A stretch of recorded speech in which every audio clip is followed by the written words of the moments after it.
할렐루야. 하루를 시작하는 성도들께 하나님의 은혜와 평강의 축복이 함께 하시길 기도합니다.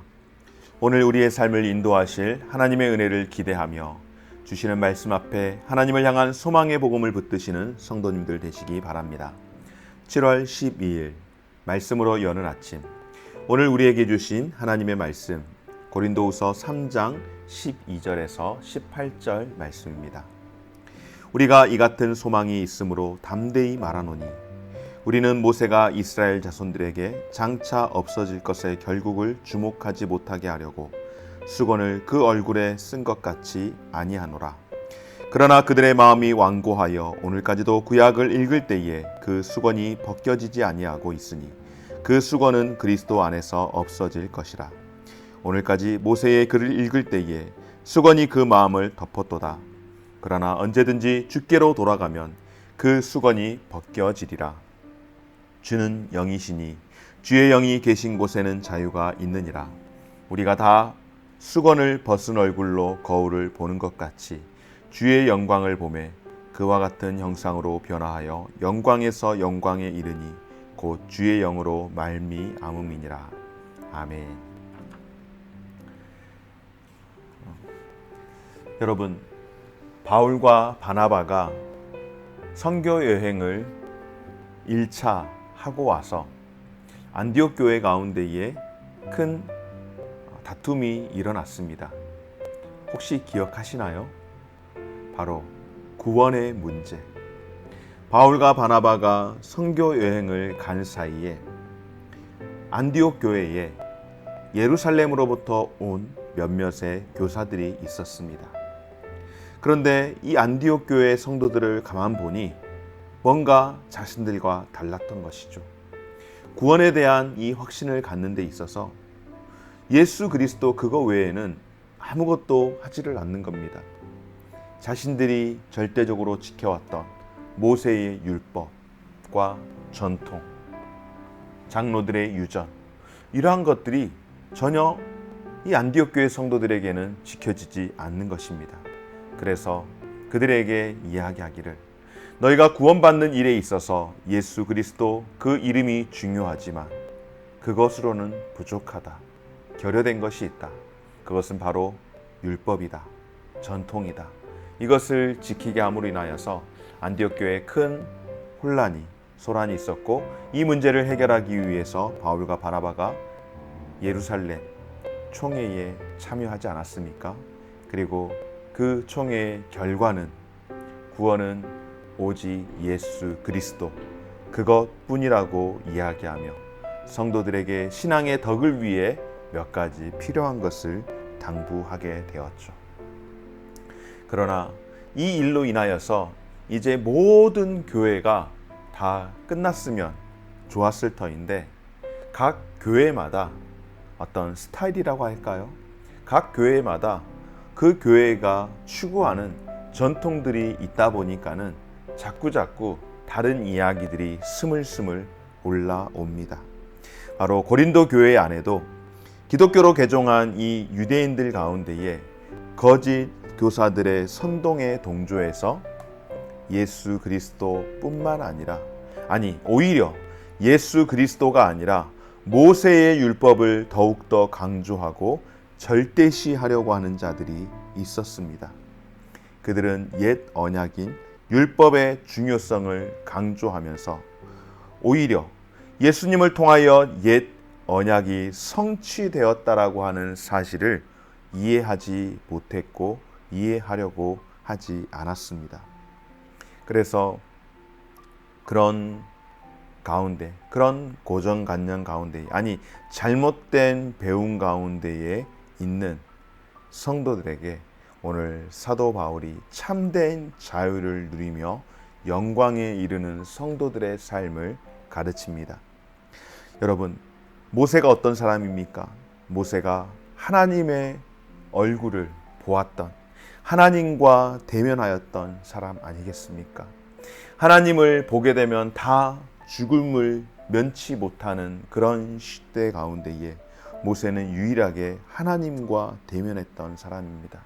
그리고 모세가 시내산에서 내려올 때에 그 모세의 얼굴의 광채가 얼마나 밝았던지 모세의 얼굴을 도무지 볼 수가 없어서, 왜냐하면 두려움이 그들에게 찾아오니 하나님과 대면한 모세를 바라보니 오히려 백성들이 하나님을 보는 것 같아서 두려움 때문에 모세의 얼굴에 수건을 가려야만 했습니다. 이스라엘 백성이 모세의 얼굴에서 빛나는 하나님의 영광을 바로 보지 못했던 것이죠. 그런데 바울은 모세를 따르는 유대인들이 여전히 그 마음 가운데에 이렇게 수건을 덮고 있다라고 이야기를 하는 것입니다. 그들은 옛 언약, 율법의 정죄 때문에 하나님 앞에 나아가지 못하고 수치심으로 인해 하나님으로부터 멀어져 있다라고 하는 것이죠. 반면에 새 언약에 속해 있는 바울은 어떻습니까? 그리스도인들은 예수 그리스도를 통하여서 모든 정죄에서 벗어나 수건을 벗어버리고 하나님의 영광을 마주보게 되었다라고 선언을 합니다. 여러분, 바울이 이렇게 선언할 수 있었던 가장 큰 근거가 되는 것은 무엇일까요? 바울이 이렇게 주장할 수 있었던 근거는 바로 자신이 경험을 하는 것이죠. 자신이 다메섹 도상에서 빛으로 찾아오신 예수 그리스도를 경험하고 그 가운데에 하나님의 영광을 경험하였기 때문에 그가 고백을 할 수 있었습니다. 사실 바울이야말로 여러분 어떤 사람입니까? 바리새인 중에 바리새인이며 율법으로는 목숨처럼 철저히 그렇게 지키기 위해서 살았지만은 정작 그리스도의 영광을 깨닫지 못했기에 율법으로 많은 사람들을 재단하고 율법으로 수많은 사람들을 죽이기 위해 애썼던 사람이 다름 아닌 바울이었는데, 그런 바울을 다메섹 도상에서 부활하신 예수님께서 만나 주심으로 말미암아 성령께서 그의 눈을 가리고 있던 모든 수건, 율법의 수건, 모세의 그 수건을 벗겨 주심으로 말미암아 그가 하나님의 영광을 보게 되었습니다. 바울은 바로 부활하신 예수님을 만나는 특별한 영광을 통하여서, 특별한 이 경험을 통하여서 하나님의 영광을 아는 빛을 보게 되었습니다. 그리고 이것은 성령 안에서 저와 여러분들도 동일하게 경험하게 되는 것이죠. 우리가 구원의 빛을 입고 나서, 구원의 확신을 입고 나서 이 확신을 경험하게 되었을 때에 여러분 어떻습니까? 내가 하나님의 자녀가 되었다라는 그 확신 가운데에서 우리가 살 수 있게 되지 않았습니까? 바로 하나님께서 성령을 통하여서, 말씀을 통하여서 그리스도를 우리에게 알려주셨고 그분 안에 있는 하나님의 영광의 기쁨을 저와 여러분 오늘 우리에게도 보게 하신 줄 믿습니다. 사랑하는 여러분, 오늘 사도 바울은 우리에게 선언합니다. 고린도 교회 성도들에게 선언하는 이 선언이 오늘 우리에게도 다시금 선언하는 것인데요. 율법은 우리를 얽아매고 율법은 우리를 죄에 가두나 예수 그리스도의 복음은 성령 안에서 죄 가운데에서 억눌려 있었던 우리들을 자유하게 하시는 줄 믿습니다. 그래서 더 이상 죄가 우리를 가둘 수 없고 예수 그리스도께서 십자가에서 우리의 모든 죄를 담당해 주심으로 우리가 이제는 죄와 사망의 권세에서 벗어나 자유를 얻게 된 줄 믿습니다. 또한 예수 그리스도로 말미암아 우리가 영광을 누리게 된 줄 믿습니다. 예수 그리스도를 통해 우리에게 주시는 영광은 모세가 하나님의 얼굴을 대면한 후에 그 얼굴에 잠시 있다가 없어진 그런 한시적인 영광이 아니라 영원히 사라지지 않을 영원한 영광, 구원의 영광인 줄 믿습니다. 오늘 사도 바울은 사람들에게 바로 이 영광스러운 복음을 전하고 있고요. 그리고 예수 그리스도 안에 있는 저와 여러분들 역시 이 영광스러운 영광에서 우리가 자유를 누리고 있는 줄 믿습니다. 여러분, 우리가 수건을 덮고 있으면 우리가 과연 볼 수 있는 게 있습니까? 수건을 덮고 있으면 아무리 우리가 거울 앞에 있을지라도 우리를 볼 수 없지 않겠습니까? 우리가 우리를 볼 수 있는 것은 바로 수건이 벗겨졌을 때에 우리의 참된 모습을 볼 수 있는 것 아니겠습니까? 오늘 사도 바울이 그 말씀을 하는 겁니다. 오늘 18절 말씀을 통하여 우리가 다 수건을 벗은 얼굴로 거울을 보는 것 같이 주의 영광을 보게 되었다. 그와 같은 형상으로 우리가 변화하게 되어서 영광에서 영광에 이르니 곧 주의 영으로 말미암게 되었다라고 오늘 우리에게 말씀을 합니다. 그렇습니다, 여러분. 우리는 다 수건을 벗은 인생들입니다. 어떤 수건을 벗었을까요? 첫째, 죄의 수건을 다 벗어버린 인생들인 줄 믿습니다. 바로 예수 그리스도를 통하여서, 우리의 의로움이 아니라 예수 그리스도를 통하여서 우리가 죄의 수건을 다 벗어버렸고, 이제 죄의 수건을 벗어버림으로 말미암아서 우리가 의롭다 하심을 입게 되었고 우리가 영원한 자유를 얻게 된 줄 믿습니다.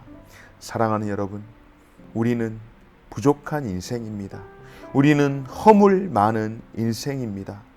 그래서 우리에게는 언제나 죄의 이런 수건이 항상 우리에게 덮여져 있었고, 마치 구약에서 모세의 이 율법에 따라서 모세의 수건, 잠시 빛이 있다가 없어질 그런 수건을 덮고 있는 인생들이었지만은 예수 그리스도로 인하여서 이것을 다 벗어버리게 된 줄 믿습니다. 여전히 우리의 현재의 모습은 부족하지만은 우리는 주님과 같은 형상으로 점점 변화되어서 이제 훗날에는 영광스럽게, 마지막 날에는 성화의 과정을 통하여서 온전한 영광에 이르게 될 줄 믿습니다. 그 근거가 바로 예수 그리스도이시며, 또한 예수 그리스도께서 우리를 보호하시기 위해, 우리를 돕기 위해 성령을 보내주신 것 아니겠습니까? 지금은 우리의 모습이 조금은 온전하지 못해도, 그러나 이 온전하지 못한 모습이 점점점 변화되어서 영광의 모습에 이르게 될 줄 믿습니다. 여러분, 우리가 그렇게 지금은 완벽하지 못하지만은 점점점 변화된 모습으로 갈 수 있는 것은 딱 한 가지, 예수 그리스도께서 우리에게 보내주신 성령을 통하여서 우리가 그렇게 살아갈 수 있다면 우리는 궁극적으로 예수 그리스도의 영광에 참여하기까지 성령 안에서 성화의 과정을, 우리의 변화되는 그 모습을 멈추지 말아야 할 줄 믿습니다. 때로는 넘어질 때도 있고 때로는 연약해질 때도 있지만은, 그러나 이 성화의 과정을 통하여서 우리가 완전하게 정말로 거울로 우리의 모습을, 참된 모습을 보는 것처럼 우리가 변화되어진다라는 사실을 기억하면서 예수 그리스도 안에서 참된 자유를 누리시되, 성화의 그 과정을 통하여서 성령님이 늘 우리와 함께 해주시는 그 과정을 통하여서 우리는 점점점 영광스러운 모습으로 변하게 될 것을 기대하며 살아갈 수 있는 저와 우리 모든 성도들의 삶이 되어지기를 주의 이름으로 축원합니다. 성령님께서 우리를 예수 그리스도 닮은 성품으로 점점점 만들어가게 하실 것입니다. 우리의 변화되는 그 마지막 날, 주님의 성품으로 변화되어 마지막 날 그분 앞에 서게 될 것을 기억하면서, 지금은 조금 부족해도, 지금은 조금 연약해도 여러분 낙심하지 마시고 끝까지 이 복음, 이 길 붙들고 살아가는, 오늘 하루도 그렇게 믿음으로 살아가는 저와 우리 모든 성도들의 삶이 되어지시기를 주의 이름으로 축원합니다. 고마우신 하나님 감사드립니다. 우리의 신앙의 여정이 우리 스스로 갈 수 있는 것은 아무것도 없습니다. 지난날 우리는 수건을 뒤집어 쓰고서 우리 스스로를 전혀 볼 수 없는 인생들이었지만은 예수 그리스도를 통하여서 이 수건을 벗어버리게 되었고 죄의 수건을 벗어버리고 이제 의롭다라고 그렇게 인정을 받은 자유함을 얻은 인생들입니다. 그러나 여전히 완전하게 완벽하게 변화되지는 않았지만은 성령님과 함께 변화되면서 훗날 장차 주님 앞에 완전한 모습으로 세워질 것을 기대하며 오늘도 믿음 안에서 살아가는 삶이 되게 하여 주옵소서. 승리하며 살아가는 삶이 되게 하여 주옵소서. 감사드리며 예수님 이름으로 기도드립니다. 아멘.